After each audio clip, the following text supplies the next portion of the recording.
Баршаға сәлем достар.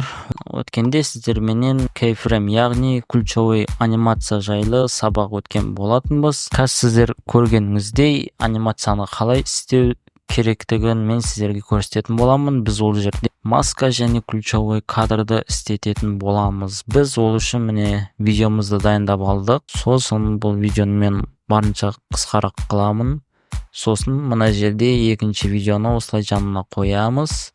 Кейін мұқият қараңыздар, мына жерде кадр басталысындағы осы кез келген объектті біз алып қоюымыз керек болады. Біз бұл видеоны до конца қоймаймыз, кішігірім қоямыз осылай. Енді дәл осы жерде қараңыздар, бізге мына объектті кесіп алу керек болады. Біз ол үшін дәл осы видеоның скриншот істеп алуымыз керек. Ол үшін өздеріңіз білетіндей, мына зависание бөлімін бассақ, бізге автоматты түрде мына линейка түсіп тұрған видеомыздың дәл осы кадрын скриншот етіп беретін болады. Ал мінекей бізде скриншот дайын болды. Бұл скриншотты осы кадрды алу үшін біз скриншоттың үстіне басамыз және мына жерде маска бөлімін таңдап добавить маску дейміз. Сіздер менен өткенде түсіндіріп өткенмін мына жерде маскамен қалай жұмыс жасау керектігі жайлы. Негізінде бұл сабаққа толық кіріспедік.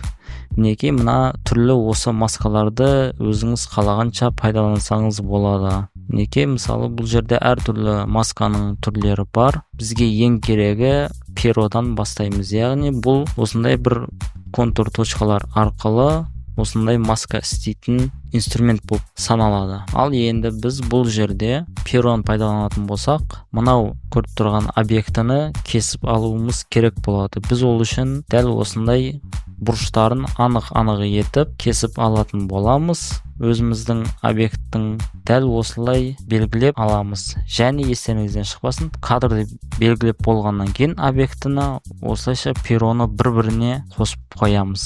Мінекей болды, кесілді. Енді мына жерде расширение деген бар екен, бұл үлкейту және кішірейту. Біз бұл расширениені пайдаланбаймыз. Мына жерде перо деген бөлімі бар. Бұл яғни көлеңке түсіреді, ішке қарап, бұны да пайдаланбаймыз. Біз дәл осындай істететін боламыз. Кейінгісі основныйға кіреміз. Сосын мына жерде скриншотты жоғары көтеріп, осылайша видеоға слой қылып қоямыз. Және де кадрды жақындатып аламыз. Өздеріңіз білетіндей, мына инструменттер арқылы кадрды жақындатып алсаңыздар болады. Сосын біз скриншотты осылайша алып, бір ұзағымен 1,5-2 секундқа дейінгі арақашықтықта қоятын боламыз. Мінекей біздің дәл осы скриншотымыз осылайша видеоға тура түсті. Яғни дәл өзінің центріне түсті. Яғни біз басында скриншот етіп алған кезде анық қойған болатынбыз дәл осы объектінің точкасын, яғни бүткіл жерін. Енді біз бұған анимация жасайтын боламыз, бірақ бұл анимацияны сіздер ең оңай жолы керек десеңіздер, мына жақта анимация бөлімінен істесеңіздер болады. Мысалы, мынаны қойып көрейік. Осы анимацияны соңына дейін созып қоямыз. Бірақ бұл онша ұқсаған жоқ. Ал біз бұл анимацияны пайдаланбайтын болсақ, мына жерде комбо бөлімінде барынша қимылдап тұратын бір анимацияны қойып көрейік. Бұл анимацияның да түрі меніңше нормальный деп ойлаймын. Мінекей дәл осылай, егер қаласаңыздар осылай анимациямен қойсаңыздар өте оңай болады. Бірақ бұл кадрымыз біздің шынайы шығу үшін біз ключевой кадрларды пайдаланатын боламыз. Мына жақта трансформация бөлімінде ключті жақтым. Яғни мен видеоны, мына объектіні видеоның басталатын жеріне қойдым. Бұл яғни нулевой объектіде тұр. Ал енді мына орта жағын осылайша қойып, кішігірім жылжытып және осылайша төңкереміз видео кадрда. Сосын бас жағына қойып, кадрды үлкейтіп, осылайша видеоның осылайша басын бұрып қоятын боламыз. Мінекей результатты көріңіздер. Мен үлкен экранда көрсетемін. Міне осындай қарапайым тәсілмен істеуге болады. Осындай ключевой кадрлар қою арқылы. Енді мына жақта мына бір видео бар екен. Осы видеоға анимация жасаймыз. Яғни мына көлік мына кадрда пайда болады және осы екінші кадр басталғанда тура орнына 0-0 болып түсуі керек. Біз ол үшін сіздерге барынша видеоны кесіп кішігірім 2-3 секундта көрсететін боламын. Неге десеңіздер, видео қанша ұзын болған сайын осы кадрды кесіп қиып алсаңыздар, оның обработкасы соғұрлым өте ұзын болады. Яғни біз бұл жерде бірінші қылатын жұмысымыз линейканы видеоның басына қойып аламыз, сосын видеоны таңдап аламыз және мына жерде зависание, яғни скриншотты осылайша істеп алатын боламыз. Скриншот яғни бастапқыда негізінде 3 секунд беріледі екен. Біз 1:20 осылайша қылсақ та болады, яғни 1 секунд 40 миллисекунд.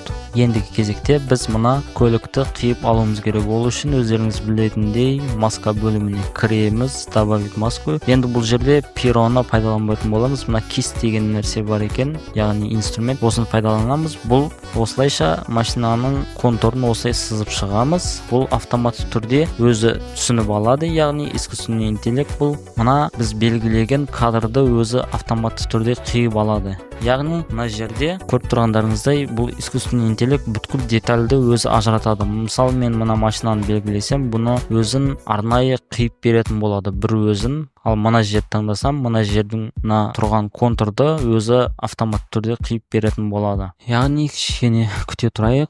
Мына жерде загрузка жүріп жатыр. Обработкасы бізде интернет арқылы жұмыс жасайтын болады. Негізінде біз сол үшін интернетті қосып аламыз. Интернетті қосып аламын. Интернет қосылды. Ал енді көрейік, бізде загрузка жүріп жатыр ма? Мінекей біздің инструмент осылайша кесіп берді.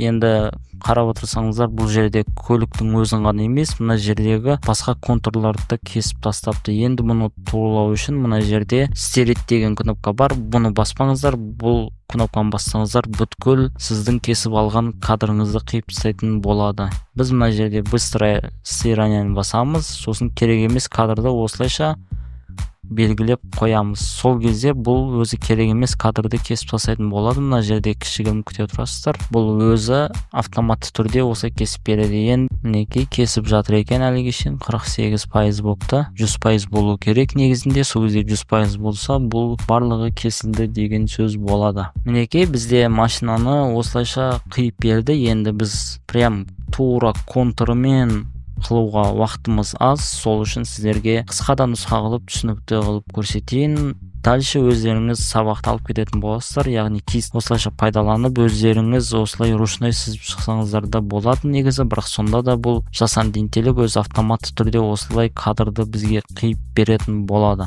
Ендігі кезек өздеріңіз білетіндей, дәл осы скриншотты видеоның жоғарысына қойып аламыз. Мінекей ортаға емес, мына видеоның соңына жақын қоямыз және бұл видео басталғанда дәл осылай 0-0 болып кадр тура видеоның үстіне түсу керек болады. Ал енді өздеріңіз білетіндей, бұл жерде видеоның соңына линейканы қойып аламыз және мына жерде основной бөліміне трансформацияны қосып алып, барлық кадрларды ключевой кадрлар арқылы істейтін боламыз және мінекей енді бұл жерде анимация жасайтын боламыз, яғни машина мынау алыс жақтан келуін қаласақ, осылайша анимация жасайтын боламыз. Яғни көлік мына жерден кішірейіп келеді, сосын ортаға келіп үлкейіп және өзінің орнына түсетін болады. Ал енді көріп шығайық. Менде кішігірім компьютер қатып жатыр, сол үшін бұл сіздерге анық көрініп жатқан жоқ, яғни 24 FPS пен көрсетіп жатыр. Мына жерде высокая задержка деп шығып жатыр. Сіздерге ескерте кетейін, компьютерларыңыздың видео картасы қанша мықты болса, соғұрлым видеоңыз негізі қатпай істейтін болады. Негізі менде бұл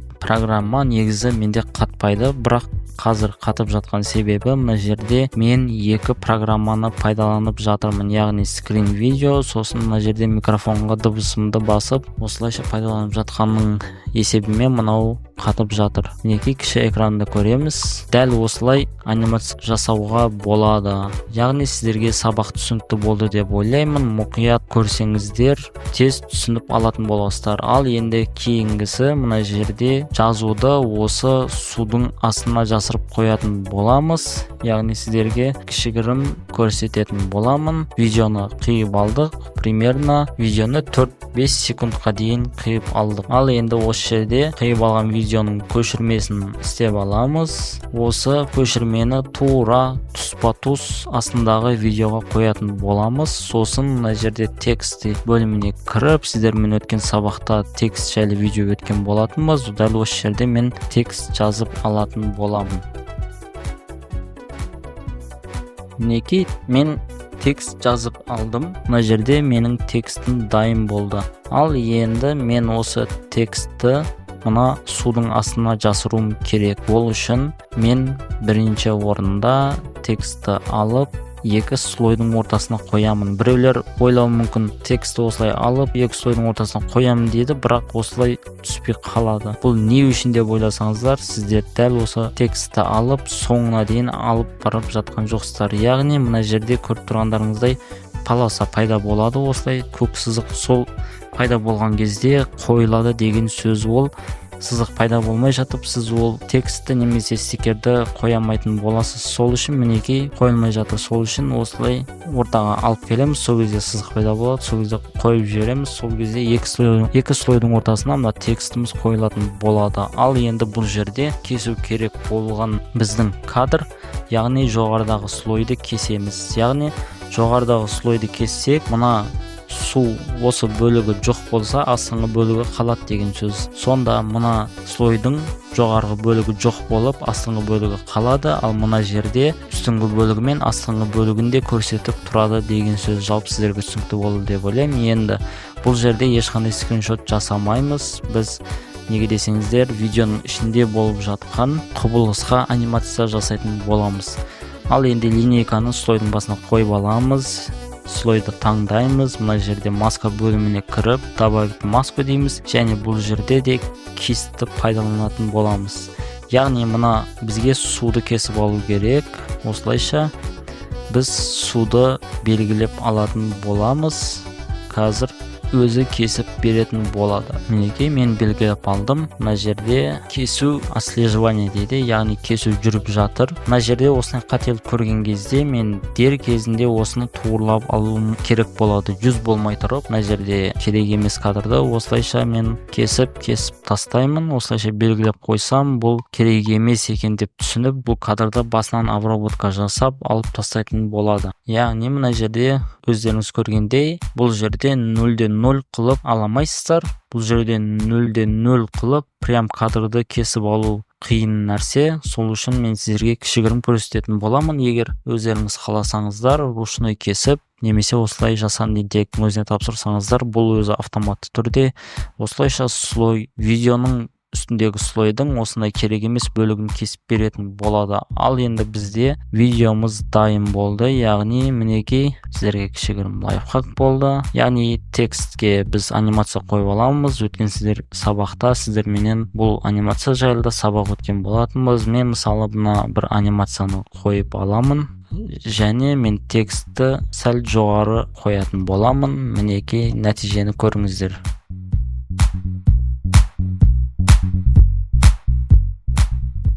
Жалпы сіздерге сабақ түсінікті болды деп ойлаймын. Мінекей, текстті дәл осы кадр осылайша жауып қойды. Енді бұл не десеңіздер, өздеріңіз видеоңыздағы интроға осылай пайдалансаңыздар болады. Сіздің арнаңыз басталған кезде осындай видео анимация жасап, көрермендерге более бір приятный бір контент істесеңіздер, бұл сіздердің личный брендтеріңіз болып есептеледі. Осылай істесеңіздер болады. Ал енді кейінгі 4-ші сабағымыз негізінде қазір көрсетемін. Ол үшін бізге фон керек. Біз фонды қайдан аламыз десеңіздер, Photoshop бөлімінде болсын, немесе интернеттен болсын, қара фон скачать етіп алсаңыздар болады. Мен мысалы мына жерде бір фонды аламын. Яғни мінекей, менде қара фон бар. Бұл дайын. Енді дәл осы жерде мына текстімізді көшіріп алып қойсақ та болады. Негізінде былай көшіріп осылай қойып аламыз. Сосын текстті ортаға қойып алу керек. Енді дәл осы жерде қараңыздар. Мынау бізде видео болып есептеледі. Негізінде сурет қойсақ, біз осылайша видео болып есептеледі. Енді дәл осы текстті біз осы видеоның ішіне тығу керек болады. Ол үшін біз осылай екеуін белгілеп аламыз және создать сборник клип деп бір композицияға екі слойды біріктіріп аламыз. Мінекей, екеуі бірікті. Кейінгісі мына слойды аламыз, яғни оригинал слойды көшіріп алып, мына жерде қоямыз, астына қоямыз, сосын мына слойды жоғары шығарып тастайтын боламыз. Кейін мінекей дәл осы жерде мына біздің слойымыздың жоғары жағы көрініп жатыр, астыңғы жағы көрінбей жатыр. Сол үшін біз бұл слойға смещение жасайтын боламыз, яғни видеоның основной бөліміне кіріп, смещениеға кіріп, дәл осы жерде режим дегенге наложение деген бар, осыны басамыз. Мінекей біздің текстіміздің артында осылайша мынау фон біздің текстіміздің артында осылайша ойнап тұрады. Бұл более динамичный, өте әдемі интро осылай істесеңіздер болады. Яғни видео ұнаған болса, арнаға тіркеліңіздер, достарыңызбен таратыңыздар, және де мендегі барлық видеоларды нөлден бастап мұқият барлығын көріп шықсаңыздар, сіздерге өте пайдасын зор тигізетін болады. Арнаға тіркеліп, видеоны достарыңызға таратыңыздар, және осындай видео жасауды менімен бірге тегін үйреніп алыңыздар. Сау сәлемет аман болыңыздар.